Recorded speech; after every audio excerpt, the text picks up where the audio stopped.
नमस्कार, स्वागत है आपका पीताम्बरा परिवार में। हमें ईश्वर शर्मा जी का व्हाट्सएप आया है झारखंड से। उन्होंने अपने कर्ण पिशाचनी साधना से जो लाभ और हानियां मिली उसके ऊपर वीडियो बनाने के लिए रिक्वेस्ट की है और लिखा है कि ये मेरे अपने अनुभव हैं, कैसे मेरा जीवन बर्बाद हो गया कर्ण पिशाचनी सिद्धि करने से। उनका व्हाट्सएप हम पढ़ेंगे और इसी पर यह वीडियो है। अगर आपको यह वीडियो अच्छा लगे तो लाइक और शेयर कीजिए। जैसा कि आप जानते हैं, आजकल हम सत्य कथाएं प्रकाशित कर रहे हैं वीडियो के माध्यम से। तो बहुत सारे लोग हमें अपने छोटे छोटे और कई लोग बड़े बड़े अनुभव भेज रहे हैं। तो ईश्वर शर्मा जी ने भी अपना ये अनुभव हमें भेजा है। अनुभव तो नहीं, इसे हम सिद्धि प्राप्ति और सिद्धि द्वारा पूरा परिवार नष्ट होना ये हम कहेंगे कि किस प्रकार जो हम तामसिक सिद्धियां करते हैं और उससे जो हमें लाभ मिलते हैं, उसके बाद जो हमें हानियां मिलती हैं, उसके ऊपर ही ये वीडियो है। कुछ दिन पहले एक पर्सन है यूट्यूब पे, उन्होंने कमेंट किया था कि कर्ण पिशाचनी सिद्धि के बारे में आप ठीक से नहीं बता पाई हैं। ये सिद्धि बहुत अच्छी है और मैंने की है और मैं कर्ण पिशाचनी से बातें करता हूँ। स्पेशली उन छोटे भाई साहब को ये वीडियो ज़रूर देखना चाहिए कि आपने शायद कर्ण पिशाचनी सिद्धि की है या नहीं की है, या हो सकता है आप कर्ण पिशाचनी की असल शक्तियों या असल सूरत को ना पहचान पाए हों। तो इस वीडियो के माध्यम से आपको पता चलेगा कि आपने जो किया है उसका क्या परिणाम आपको भोगने को मिल सकता है। ईश्वर शर्मा जी अपना पूरा डिटेल दे रहे हैं और बता रहे हैं कि मैं झारखंड से हूँ। मैंने 1971 में कर्ण पिशाचनी सिद्धि की थी एक तांत्रिक से दीक्षा लेकर के। उसी का ये अनुभव है, मैं पीताम्बरा परिवार के सदस्यों के साथ शेयर करना चाहता हूँ। पीताम्बरा परिवार के सभी सदस्यों को मेरा नमस्कार। भाइयों बहनों, गुरु माँ जी, मेरी एज काफ़ी हो चुकी है, लेकिन बात उस समय की है जब मेरी उम्र कम थी और मैं अपना कामकाज किया करता था। उस समय मैं ठेला लगाया करता था, सब्जी बेचने का काम करता था, लेकिन उससे मुझे कोई फ़ायदा ज़्यादा नहीं होता था। जितनी आमदनी उससे ज़्यादा खर्चा होता था। मैं अपनी दयनीय स्थिति से बहुत ख़राब था। मैंने बहुत बाबाओं से, बहुत लोगों से कर्ण पिशाचनी सिद्धि के बारे में सुना था। मैंने इसके बारे में कुछ पढ़ा भी, क्योंकि मैं 5 क्लास पढ़ा हूँ, इसलिए मैंने एक बुक खरीद लिया जिसमें कर्ण पिशाचनी की शक्तियों का बहुत सारा वर्णन किया गया था। मुझे लगा कि मेरी सारी समस्याओं का हल इसी सिद्धि से है। उस समय मुझे इसके सिर्फ लाभ दिखाई दे रहे थे। उस किताब में लिखा था कि कर्ण पिशाचनी सिद्धि करने से साधक के साथ वो शक्ति रहती है और कान में बोलती है और साधक किसी का भी भूत भविष्य बताकर अच्छी आमदनी अर्जित कर सकता है। मुझे बहुत अच्छा लगा। मैंने बहुत तलाश किया, तब मुझे जा कर के एक तांत्रिक मिले। उनसे मैंने इच्छा जाहिर की कि मैं कर्ण पिशाचनी सिद्धि करना चाहता हूँ और आप मुझे करवाइए। तो सहर्ष वो स्वीकार हो गए और उन्होंने कुछ रुपयों की मांग रखी। साथ ही उन्होंने कुछ शराब और जो कच्चा मांस रहता है उसकी भी मांग रखी। मैंने कुछ दिन पैसे इकट्ठे कर लिए और उनकी सारी मांगें पूरी कर दी। बाद में फिर उन्होंने और पैसे की मांग रखी, मैंने फिर वो पूरे किए। फिर ऐसा जब तीसरी दफ़ा हुआ तो मैं उनसे गुस्सा हो गया और कहा कि आप मेरे सारे पैसे, सारी चीज़ें वापस करो, क्योंकि तुम मुझे धोखा दे रहे हो, ठग रहे हो, मंत्र नहीं दे रहे हो। मैं क्रोधित हो गया तो तांत्रिक मुझसे डर गया, क्योंकि मुझे भी सभी अक्खड़ ही कहते हैं। मैं बहुत उल्टी बुद्धि का था और उस समय गर्म जोशी से भी भरा हुआ था। बहुत जल्दी गुस्सा आ जाता था और मैं मारपीट पे बहुत जल्दी उतारू हो जाता था। इसलिए वो तांत्रिक डर भी गया। जब मैंने उसे डराया तो उसने कहा कि मैं शराब तो पी गया हूँ और मांस भी पका करके खा गया हूँ, तो वो वापस नहीं हो सकता और पैसा भी मैंने खर्चा कर दिया है। तो मैंने कहा या तो मुझे मंत्र दो या मेरा सारा सामान और पैसे वापस दो। तो उन्होंने डर के मारे मुझे उस समय उस साधना की दीक्षा दी थी और पूरा विधि विधान बता करके मैंने वो साधना शुरू कर दी अपने घर पे। जब मैं वो साधना कर रहा था कमरे में, तो मुझे ठीक से याद है कि कोई चीज़ मेरी तरफ बहुत ज़ोर से आती हुई मुझे दिखाई देती थी। बहुत सारे अलग अलग अनुभव होते थे। कच्चे सड़े मांस की बदबू आना, घिनौनी घिनौनी आवाज़ें आना, डरावनी डरावनी आवाज़ें आना, मन का उचट जाना, इस तरह से चल रहा था। लेकिन स्वर्णिम भविष्य की इच्छा से मैं वो करते जा रहा था और मैंने कुछ दिन की साधना में ही वो सफलता हासिल कर ली, लेकिन शक्ति प्रत्यक्ष ना हुई। बाद में मैं फिर उस तांत्रिक के पास गया, उसने कुछ पैसों की डिमांड रखी, मैंने वो पूरी कर दी और उसने 3 बोतल दारू मांगा, मैंने वो भी दे दिया। फिर उसने मुझे फिर एक और मंत्र दिया। उससे करीबन 6 महीने के अंतराल में ही मुझे ये सिद्धि मिल गई। कर्ण पिशाचनी मुझे दिखाई देने लगी। उसका रूप बहुत भयानक डरावना था। वो आकर के मेरे कंधे पर बैठ जाती और मेरे प्रश्नों का उत्तर मेरे कान में देती। मेरा जीवन मुझे लगा कि धन्य हो गया, क्योंकि ऐसी शक्ति देख कर के मैं खुश हो रहा था। उसका रूप तो बहुत डरावना था और उसकी दुर्गंध भी बहुत गंदी थी, लेकिन मुझे उससे बहुत सारा लाभ होता नज़र आ रहा था। उस सिद्धि में मैंने कुछ कर्म कांडों का उपयोग किया था, जो आप चाहें तो वीडियो में बताएं, चाहें तो ना बताएं, मैं लिख कर दे रहा हूँ। वो हम यहाँ पे उनका जिक्र नहीं करेंगे, क्योंकि बहुत सारे लोग सुनते हैं और खुद ही करना शुरू कर देते हैं, इसलिए वो चीज़ हम यहाँ पे नहीं बताएंगे। वो आगे बता रहे हैं कि जब मैंने ये सिद्धि उनको हो गई, उसके बाद मैंने दोस्त को अपने पास बुलाया और कहा कि अगर तुझे कोई प्रश्न पूछना है तो पूछ ले, मैं तुझे उसका उत्तर दे सकता हूँ। उसने मेरे से एक प्रश्न पूछा और कर्ण पिशाचनी ने तुरंत मेरे कान में जवाब दे दिया। प्रश्न था कि मेरी जेब में कितने पैसे हैं, तो उस कर्ण पिशाचनी ने उत्तर दिया 162 रुपये।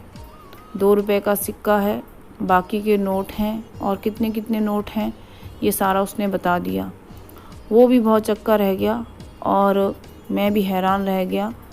मुझे तो यकीन नहीं हो रहा था, पहली बार ये हुआ, तो मैं काफ़ी हैरान रह गया।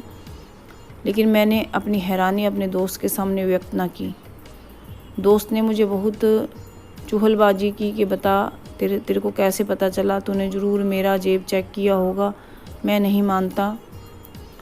तो वो बार बार मुझे पूछने लगा, तो मैंने उसे कहा कि मुझे किसी शक्ति की सिद्धि है, पूरा नहीं बताया कि कौन सी है। उसने कहा कि ये तो मज़े की बात हो गई, तू अपनी सिद्धि से बोल कि मेरी पत्नी के बारे में कुछ बताए। तो मैंने शर्त रख दी कि यदि वो सच बताएगा या सच बताएगी मेरी शक्ति, तो तू मुझे 10 रुपये देगा। उसमें 10 रुपये काफ़ी मायने रखते थे हम सब के लिए। तो उसने कहा ठीक है। तो उसने अपनी पत्नी के लिए कुछ प्रश्न पूछा, तो कर्ण पिशाचनी ने मेरे कान में उसका सही उत्तर दिया और मैं उससे 10 रुपये की शर्त जीत गया। फिर क्या था, मेरे तो निकल पड़ी और मैंने आगे बढ़ने का निश्चय कर लिया। मैंने सब्ज़ी बेचना छोड़ दिया और मैं इसी काम में लग गया। लोग मेरे पास आते रहे, किसी को ये पता नहीं था कि मेरे पास कर्ण पिशाचनी सिद्धि है। सबको लगा कि मेरे पास कोई बड़ी सिद्धि है, जैसे महाकाली सिद्धि या कोई और सिद्धि। मैंने कभी भी नहीं बताया। अपने घर में ही एक दरबार बना लिया। लोग आते थे, चढ़ावा चढ़ाते थे और वो कर्ण पिशाचनी सबके प्रश्नों का उत्तर मेरे कान में देती थी। मैं लोगों का भूत भविष्य बता देता था, वर्तमान बता देता था। लेकिन धीरे धीरे मैं पैसों का अंबार लगाता चला गया। बहुत सारे लोग चढ़ावा चढ़ाने लगे, दूर दूर से लोग आने लगे।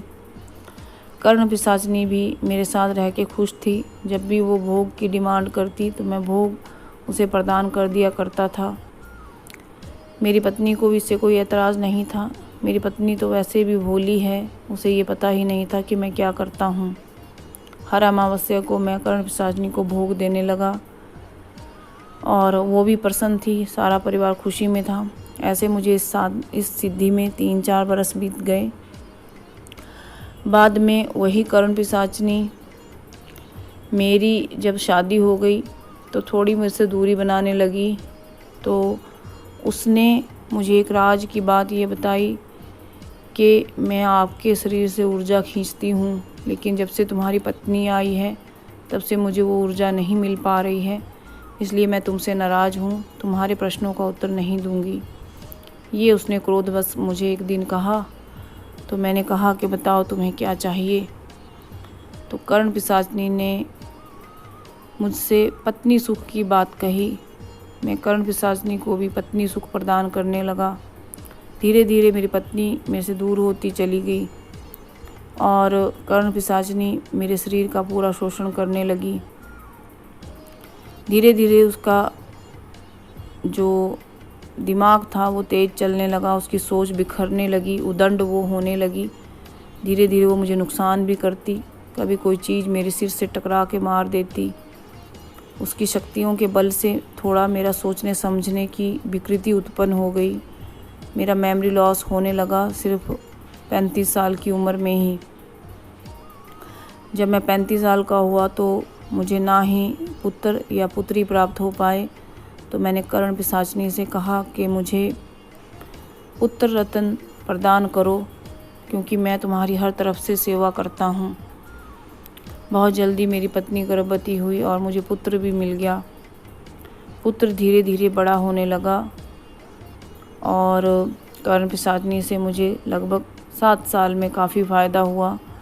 धीरे धीरे जब मेरा बेटा 16 साल का हुआ तो कर्ण पिशाचनी की नज़र मेरे बेटे पे गड़ गई और वो मेरे बेटे से ही छेड़छाड़ करने लगी। तो मैंने इस चीज़ का विरोध किया। विरोध होकर के वो बुरा रूप धरने लगी और मुझे नोचने खरोटने लगी। मैं अपने बेटे को इस जंजाल से दूर रखना चाहता था, क्योंकि पैसा तो मेरे पास आया, लोगों का वर्तमान और भविष्य मैं बता देता था और जो बीत गया वो भी बता देता था।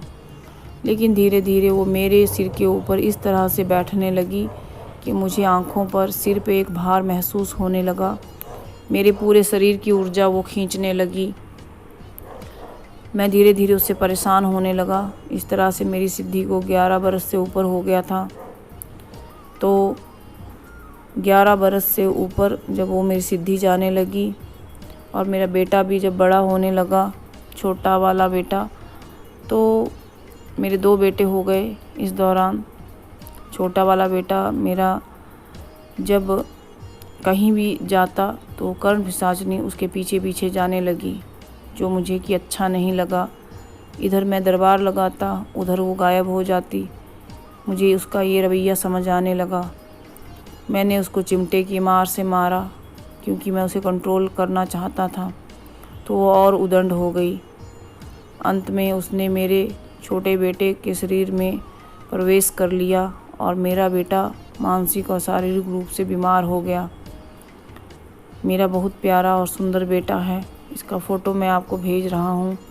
अभी तक वो मानसिक रूप से स्वस्थ नहीं हो पाया। ये देख मुझे बहुत चिड़चिड़ाहट हुई। मैंने कर्ण पिशाचनी का आवाहन कर उसको बहुत उल्टा सीधा बोला। वो और चिढ़ गई और उसने मुझे और नुकसान किया।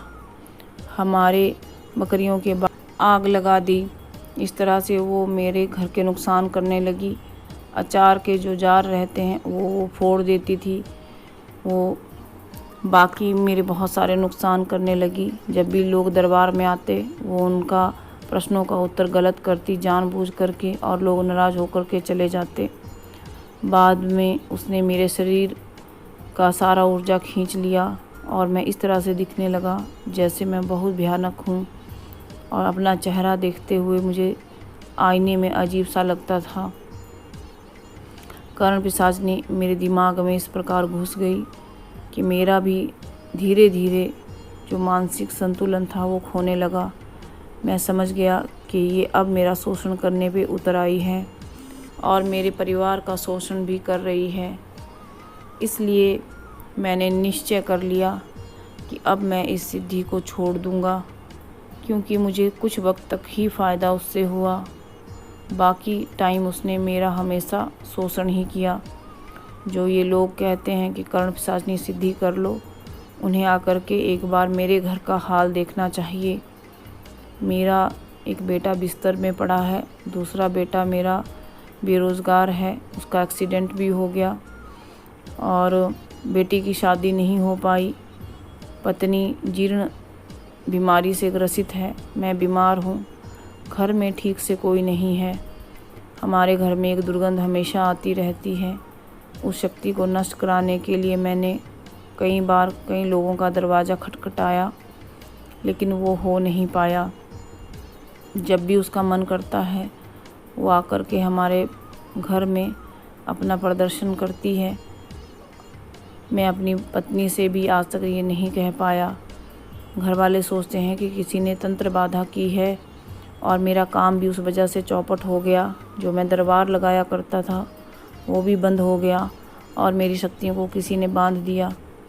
लेकिन मैं किस मुँह से ये अपने परिवार से कहूँ कि मैंने ये सिद्धि की थी और वही सिद्धि आज पूरे परिवार को परेशान करती है।